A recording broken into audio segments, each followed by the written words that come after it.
পুনর্নির্বাচন নিয়ে আলোচনা হলে প্রধানমন্ত্রীর সাথে সংলাপে অংশগ্রহণের সিদ্ধান্ত নেবে জাতীয় ঐক্য ফ্রন্ট, এমনটা জানিয়েছেন ফ্রন্টের মুখপাত্র বিএনপি মহাসচিব মির্জা ফখরুল ইসলাম আলমগীর।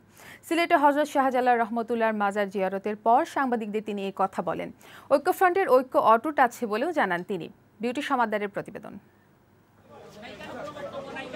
একাদশ জাতীয় সংসদ নির্বাচনের পর জাতীয় ঐক্যফ্রন্টের পূর্বঘোষিত কর্মসূচির অংশ হিসেবে সোমবার মির্জা ফখরুল ইসলাম আলমগীর সহ জাতীয় ঐক্যফ্রন্টের নেতারা সিলেট সফরে যান।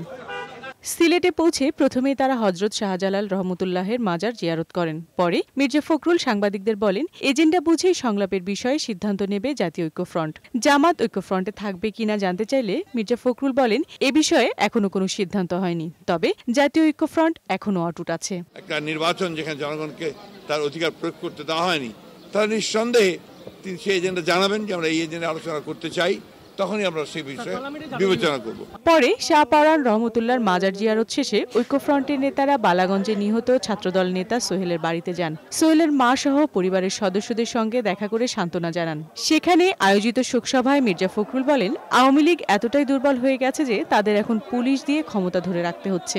আওয়ামী লীগ যে কতটা দুর্বল হয়ে গেছে, কতটা রাজনৈতিকভাবে দেউলিয়া হয়ে গেছে, তার প্রমাণ তাকে ক্ষমতায় টিকে থাকতে পুলিশ, র্যাব, টিভি, রাষ্ট্রযন্ত্রকে ব্যবহার করে জনগণকে হত্যা করতে ক্ষমতায় টিকে থাকছে।